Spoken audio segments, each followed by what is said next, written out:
ಅಂತ ನೋಡೋಣ. ಇಲ್ಲಿ ಇಬ್ರು ಪ್ರಮುಖ ವ್ಯಕ್ತಿಗಳಿದ್ದಾರೆ. ಒಬ್ರು ಕಾವ್ಯ, ಬೆಂಗಳೂರಿನಲ್ಲೇ ಓದ್ತಿರೋ ಒಬ್ಬ ಸಾಮಾನ್ಯ ಮಧ್ಯಮ ವರ್ಗದ ಕಾಲೇಜ್ ಹುಡುಗಿ. ಅವಳ ಪ್ರಪಂಚನೇ ಬೇರೆ. ಕಾಲೇಜು, ಸ್ನೇಹಿತರು, ಇನ್ಸ್ಟಾಗ್ರಾಮ್ ಅಂತ ಸದಾ ಬ್ಯುಸಿಯಾಗಿರೋ ಯುವತಿ. ಇನ್ನೊಂದೆಡೆ ರಾಘವ್ ಅಂಕಲ್.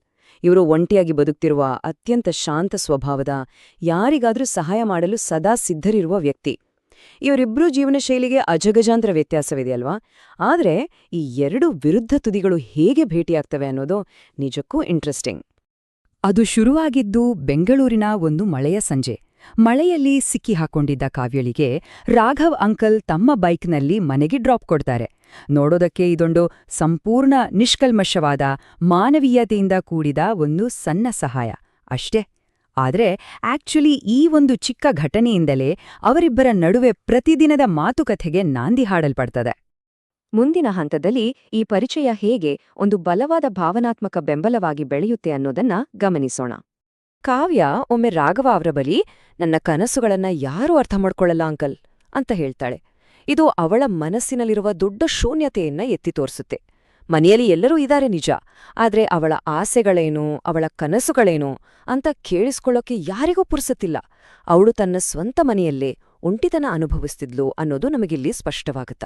ಆಗ ರಾಘವ ಅವರು ಹೇಳೋ ಮಾತು ತುಂಬಾನೇ ಮುಖ್ಯವಾಗುತ್ತೆ. ಜೀವನದಲ್ಲಿ ನಿನ್ನ ಮೇಲೆ ನೀನೇ ನಂಬಿಕೆ ಇಟ್ಕೋ ಅಂತ ಅವರು ಅವಳಿಗೆ ಧೈರ್ಯ ತುಂಬ್ತಾರೆ. ಇಲ್ಲಿ ಗಮನಿಸಿ, ರಾಘವ ಕೇವಲ ಪಕ್ಕದ ಮನೆಯವರಾಗಿ ಉಳಿಯೋದಿಲ್ಲ. ಯಾರೂ ಕೇಳಿಸ್ಕೊಳ್ಳದ ಅವಳ ಮಾತುಗಳಿಗೆ ಅವರು ಕಿವಿಯಾಗ್ತಾರೆ. ಅವಳಿಗೆ ಆ ಕ್ಷಣದಲ್ಲಿ ಅತ್ಯಗತ್ಯವಾಗಿದ್ದ, ಆದರೆ ಮನೆಯವರಿಂದ ಸಿಗದೇ ಇದ್ದ ಆ ಒಂದು ಇಮೋಷನಲ್ ಸಪೋರ್ಟ್ ಅಂದ್ರೆ ಭಾವನಾತ್ಮಕ ಬೆಂಬಲವನ್ನ ಅವರು ನೀಡ್ತಾರೆ. ಆದ್ರೆ ಕಥೆ ಇಲ್ಲಿಗೆ ಸುಖಾಂತ್ಯ ಕಾಣಲ್ಲ. ಈ ಶುದ್ಧ ಬಾಂಧವ್ಯದ ನಡುವೆ ಹೊರಗಿನ ಪ್ರಪಂಚದ ಒಂದು ಸಣ್ಣ ಅನುಮಾನದ ಕಿಡಿ ಹೇಗೆ ಹೊತ್ಕೊಳ್ಳುತ್ತೆ ಅಂತ ನೋಡೋಣ. ನೋಡಿ, ಮಳೆಯ ದಿನದ ಆ ಭೇಟಿ ಪ್ರತಿದಿನದ ಮಾತುಕತೆಯಾಗಿ ಬದಲಾಯ್ತು. ಕಾವ್ಯ ಕಾಲೇಜಿನಿಂದ ಬಂದ ತಕ್ಷಣ ರಾಘವ ಅವರ ಜೊತೆ ಒಂದೆರಡು ಮಾತಾಡ್ತಾ ಇದ್ಲು. ಆದ್ರೆ ಸಮಾಜಕ್ಕೆ ಇದು ಬೇರೆದೇ ತರಹ ಕಾಣಿಸುತ್ತೆ. ನೆರೆಹೊರೆಯವರ ಗುಸುಗುಸು ಶುರುವಾಗುತ್ತೆ. ಈ ಗುಸುಗುಸು ಆ ಒಂದು ನಿರ್ದಿಷ್ಟ ಫೋನ್ ಮೆಸೇಜ್ ಬಂದಾಗ ದೊಡ್ಡ ಬಿರುಗಾಳಿಯಾಗಿಯೇ ಬದಲಾಗುತ್ತೆ. ಪರಿಸ್ಥಿತಿ ಎಷ್ಟು ವೇಗವಾಗಿ ಕೈಮೀರಿ ಹೋಗುತ್ತೆ ಅಂದ್ರೆ ಊಹಿಸೋಕೂ ಅಸಾಧ್ಯ. ಆ ಮೆಸೇಜ್ ಏನಿತ್ತು ಗೊತ್ತಾ? ಕೇವಲ ಟೇಕ್ ಕೇರ್ ಕಾವ್ಯ ಜೊತೆಗೊಂದು ಸ್ಮೈಲಿ ಅಷ್ಟೇ. ಇದು ಅತ್ಯಂತ ಸಾಮಾನ್ಯವಾದ ಕಾಳಜಿಯಿಂದ ಕಳಿಸಿದ ಮುಗ್ಧ ಸಂದೇಶ. ಆದ್ರೆ ನಾವು ಅರ್ಥ ಮಾಡಿಕೊಳ್ಳಬೇಕಾದ ವಿಪರ್ಯಾಸ ಅಂದ್ರೆ ಇದೇ ಒಂದು ಸಣ್ಣ ಮೆಸೇಜ್ ಮುಂದಿನ ಅತಿ ದೊಡ್ಡ ಸಂಘರ್ಷಕ್ಕೆ, ಒಂದು ಸ್ಫೋಟಕ ವಾತಾವರಣಕ್ಕೆ ಕಾರಣವಾಗುತ್ತೆ. ಇಲ್ಲಿ ನಾವು ಎರಡು ಸಂಪೂರ್ಣ ಬೇರೆ ಬೇರೆ ದೃಷ್ಟಿಕೋನಗಳನ್ನ ಸ್ಪಷ್ಟವಾಗಿ ನೋಡಬಹುದು. ಕಾವ್ಯಳ ದೃಷ್ಟಿಯಲ್ಲಿ ರಾಘವ ಕೇವಲ ಒಬ್ಬ ಹಿತೈಷಿ, ಒಬ್ಬ ಒಳ್ಳೆಯ ಮಾರ್ಗದರ್ಶಕ. ಆದ್ರೆ ಅವಳ ತಾಯಿ ಮತ್ತು ಸಮಾಜದ ಕಣ್ಣಲ್ಲಿ ಅಲ್ಲಿ ಕಾಣಿಸಿದ್ದು ಬರೀ ಅನುಮಾನ ಮತ್ತು ಕೋಪ. ಅವಳ ಜೊತೆ ಯಾಕೆಷ್ಟು ಮಾತಾಡ್ತೀಯಾ ಅನ್ನೋ ತಾಯಿಯ ಪ್ರಶ್ನೆಯಲ್ಲೇ ಸಮಾಜ ಇಂಥ ಸಂಬಂಧಗಳನ್ನ ಮೊದಲೇ ನಿರ್ಧರಿಸಿದ ಅನುಮಾನದ ಚೌಕಟ್ಟಿನಲ್ಲಿ ಹೇಗೆ ನೋಡುತ್ತೆ ಅನ್ನೋದು ನಮ್ಗೆ ಅರ್ಥ ಆಗುತ್ತೆ. ಈ ಸಂಘರ್ಷದ ಅಂತಿಮ ಘಟ್ಟ ಒಂದು ದೊಡ್ಡ ತ್ಯಾಗಕ್ಕೆ ಸಾಕ್ಷಿಯಾಗುತ್ತೆ. ಘಟನೆಗಳು ಎಷ್ಟು ಫಾಸ್ಟಾಗಿ ನಡೆಯುತ್ತೆ ಅಂದ್ರೆ, ತಾಯಿ ಆ ಮೆಸೇಜ್ ನೋಡಿದ ತಕ್ಷಣ ಕಠಿಣವಾಗಿ ವಿಚಾರಣೆ ಶುರು ಮಾಡ್ತಾಳೆ. ಮನೆಯಲ್ಲಿ ರಣರಂಗವೇ ಸೃಷ್ಟಿಯಾಗತ್ತೆ. ದೊಡ್ಡ ಜಗಳ ಆಗತ್ತೆ. ಅವರು ಕೆಟ್ಟವರಲ್ಲಮ್ಮ, ನನ್ಗೊಂದು ಒಳ್ಳೆ ಸಪೋರ್ಟ್ ಅಷ್ಟೇ ಅಂತ ಕಾವ್ಯ ಅತ್ರೂ ಅದನ್ನ ಕೇಳುವ ಅಥವಾ ಅರ್ಥ ಮಾಡ್ಕೊಳ್ಳೋ ಸ್ಥಿತಿಯಲ್ಲಿ ಯಾರೂ ಇರಲಿಲ್ಲ. ಇದರ ನೇರ ಪರಿಣಾಮ ಮರುದಿನವೇ ರಾಘವ ಅಂಕಲ್ ಯಾರಿಗೂ ಒಂದು ಮಾತನ್ನು ಹೇಳದೆ ಇದ್ದಕ್ಕಿದ್ದಂತೆ ತಮ್ಮ ಮನೆಯನ್ನೇ ಖಾಲಿ ಮಾಡಿ ಹೊರಟೋಗ್ತಾರೆ.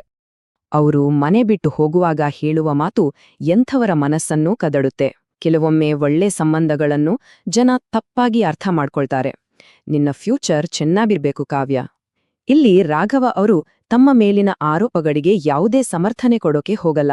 ಬದಲಾಗಿ ಕಾವ್ಯಳ ಭವಿಷ್ಯ ಈ ಸಮಾಜದ ಕೀಳು ಮಾತುಗಳಿಂದ, ತೀರ್ಪುಗಳಿಂದ ಹಾಳಾಗ್ಬಾರ್ದು ಅನ್ನೋ ಒಂದೇ ಒಂದು ಉದ್ದೇಶದಿಂದ ತಾವು ಆ ಜಾಗವನ್ನೇ ಬಿಟ್ಟು ಹೋಗುವಂಥ ಬಹುದೊಡ್ಡ ತ್ಯಾಗವನ್ನ ಮಾಡ್ತಾರೆ.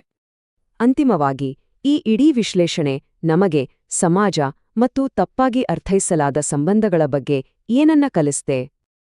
ಮೂಲಭೂತವಾಗಿ 3 ಅಂಶಗಳನ್ನು ನಾವಿಲ್ಲಿ ಗಮನಿಸಬೇಕು. ಮೊದಲನೆಯದು, ಇಬ್ಬರು ವ್ಯಕ್ತಿಗಳ ನಡುವಿನ ಎಲ್ಲಾ ಸಂಬಂಧಗಳು ಕೇವಲ ರೊಮ್ಯಾಂಟಿಕ್ ಆಗಿರ್ಲೇಬೇಕು ಅಂತೇನಿಲ್ಲ. ಎರಡನೆಯದು, ಕೇವಲ ಮನಸ್ಸುಗಳ ಮಟ್ಟದಲ್ಲಿ ಒಬ್ಬರನ್ನೊಬ್ಬರು ಅರ್ಥ ಮಾಡಿಕೊಳ್ಳುವ ಶುದ್ಧವಾದ ಸಂಪರ್ಕಗಳು ನಮ್ಮ ನಡುವೆ ಖಂಡಿತ ಇವೆ. ಮತ್ತು ಕೊನೆಯದಾಗಿ, ಅತ್ಯಂತ ಬೇಸರದ ಸಂಗತಿಯಂದ್ರೆ ಸಮಾಜ ಇಂತಹ ಶುದ್ಧ ಉದ್ದೇಶದ ಸಂಬಂಧಗಳನ್ನು ಪದೇ ಪದೇ ತಪ್ಪಾಗಿಯೇ ನಿರ್ಣಯಿಸುತ್ತೆ. ಹಾಗಾದ್ರೆ ಕೊನೆಯದಾಗಿ ಒಂದು ಯೋಚನೆ ಮಾಡಿ. ಕೇವಲ ಮನಸ್ಸುಗಳನ್ನು ಬೆಸೆಯುವ ಇಂತಹ ಶುದ್ಧವಾದ ಸಂಪರ್ಕಗಳನ್ನ ಸಮಾಜ ಏಕೆ ಇಷ್ಟು ಬೇಗನೆ ತಪ್ಪಾಗಿ ನಿರ್ಣಯಿಸುತ್ತೆ? ಇವತ್ತಿನ ಈ ಓಡುವ ಜಗತ್ತಿನಲ್ಲಿ, ಬಿಡುವಿಲ್ಲದ ಬದುಕಿನಲ್ಲಿ ನಮ್ಗೆಲ್ಲರಿಗೂ ಭಾವನಾತ್ಮಕ ಬೆಂಬಲ ಬೇಕು. ಆದ್ರೆ ಅದು ಸಾಂಪ್ರದಾಯಿಕವಲ್ಲದ ಮೂಲಗಳಿಂದ ಸಿಕ್ಕಾಗ ನಾವೇಕೆ ಇಷ್ಟು ಅನುಮಾನ ಪಡ್ತೇವೆ? ಈ ಪ್ರಶ್ನೆಯನ್ನೊಮ್ಮೆ ನಮಗೆ ನಾವೇ ಕೇಳ್ಕೊಳ್ಬೇಕಿದೆ. ಈ ವಿಶ್ಲೇಷಣೆ ನಿಮ್ಮ ಆಲೋಚನೆಗೆ ಹೊಸ ದಿಕ್ಕನ್ನು ನೀಡಿವೆ ಎಂದು ಭಾವಿಸುತ್ತೇನೆ. ಮುಂದಿನ ವಿಶ್ಲೇಷಣೆಯಲ್ಲಿ ಮತ್ತೊಂದು ರೋಚಕ ವಿಷಯದೊಂದಿಗೆ ಭೇಟಿಯಾಗೋಣ.